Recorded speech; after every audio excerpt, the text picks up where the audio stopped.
in Chicago could be the way you play the rest of the season instead of the way you played against the Colts? I hope that's not the case. I mean, we're going to go out there and try and win the game. What do you have to do individually to make sure that doesn't happen? Make a whole lot of plays. That's what I have to do. Cody Stutes. JJ, how involved in how much do you pay attention to the process the team's going through of hiring a new general manager and a new head coach, and how involved would you want to be in that process? I'm just doing my job. I'm coming to work. I'm trying to get better on the field, and I'm trying to make plays to help us win football games. That's all I can do. Aaron Wilson. Hey, JJ.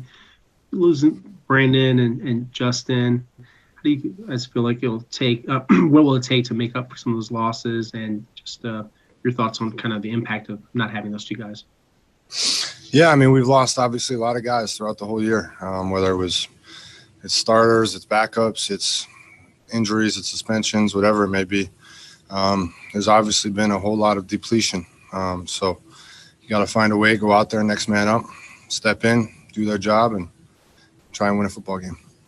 And a lot of guys will obviously want to pick up the slack, but what have you seen from Ross Blacklock, just his progression, and Romeo said that he would see an increase in playing time likely?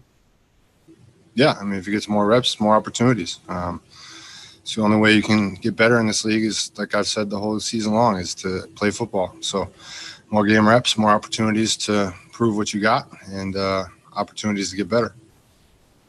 Brendan Scott. JJ, what's the toll that this is taking on you? I figure once you get on the field, it's just playing football for you. But in between, what's the toll that all of this is taking on you this season? Yeah, I mean, it's just every week is something. I think that's, kind of been that's kind of what it's been. Whether it's articles or it's suspensions or it's whatever it may be. I mean, every week it seems like there's been something. And you just want to play football and you want to be winning. And it's a lot easier to deal with things like that when you're winning. So when you add losing to the equation and then you're dealing with coaching searches and all this other stuff as well, it is obviously just a compounding effect. This season hasn't gone how we had hoped it would. It hasn't gone how I hoped it would. Like I've said all year long, the expectation, this should be nowhere near the expectation, obviously. I don't believe it is. But, yeah, it certainly hasn't been enjoyable, that's for certain. Greg Bailey. JJ, I'm way off topic here, man. How would you describe the fanfare when you signed your letter of intent? And what stands out as you remember that day, which is so significant for so many people in high school football? I'm from Wisconsin, so the fanfare wasn't nearly what it's like down here in Texas, but it was still a special day. Obviously, it's an opportunity to dream. It's a dream come true. It's a testament to everybody's work. Not only I was talking out on the field today about the people that make successful people successful. It's never just one person. It's coaches, it's teammates, it's parents, it's teachers, it's everybody, friends. And so National Signing Day is a culmination of all that for high school kids. So many people help get them to that point to make them successful and to give them that opportunity. But I always, whenever I'm talking to a high school kid that's moving on to college, I always say National Signing Day is an incredible day. There's fanfare, there's TV cameras, there's everything. But don't let that be the highlight of your career. Go out there and make new memories and make new make new stories and have new successes. I think that's what makes people truly successful, is when you're striving for that next success. Did you do that long enough ago that you've still faxed in old school fax to get that into the school? Yeah. I mean, I don't know how to operate a fax machine. It was a little, thankfully, it was a little outdated even near my time, so I'm okay with that. John McClain. Is there any advantage to playing a team 2 times in 3 weeks?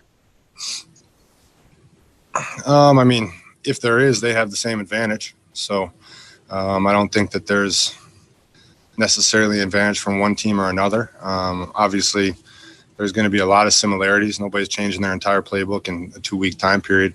But there's also a chance to switch things up if you want to, try and catch them off guard. They can try and catch us off guard, whatever it may be. But there is a familiarity, and you still have some of the plays and memories fresh in your mind that you can go out there and hopefully either make them right or continue the success you had. 2 more. Aaron Wilson. JJ, what have you seen from Corey and what he's added to the team since he's been on the active roster? Yeah, I mean, he's a veteran guy. We came in the same draft class, so he has a lot of experience. He's had a lot of success in this league. So I think that he wants opportunities, obviously, as he should. I mean, that's what you guys want to get on the field, want to play. He had the sack in the Cleveland game, which is great. And he's a great player. So I think with opportunity, he plays well, and I think he also is a good resource for some of the young guys too. Last question for Brandon Scott. JJ, what do you make of you guys being the same team that almost beat Indy and really just came one play at the end away from having a chance to do that, and then also being the same team that did what it did in Chicago? And do you take any, kind of solace in or any kind of confidence in the fact that you guys were able to do what you did against Indy? Well, I mean, to say we're the same team is a pretty big stretch. But there's obviously been a lot of things that have changed in that time period. A whole lot of things that have changed. It's a much bigger conversation for another day, certainly. But I've said it before, you got a quarterback in this league, you got a chance. And there's obviously things that need to be changed, and there's going to be a new regime here doing those things. But when you have a quarterback in this league, you have a chance. And so you got a guy like Four, you're going to have an opportunity to change things very quickly. Great. Thanks so much, JJ. Thank you.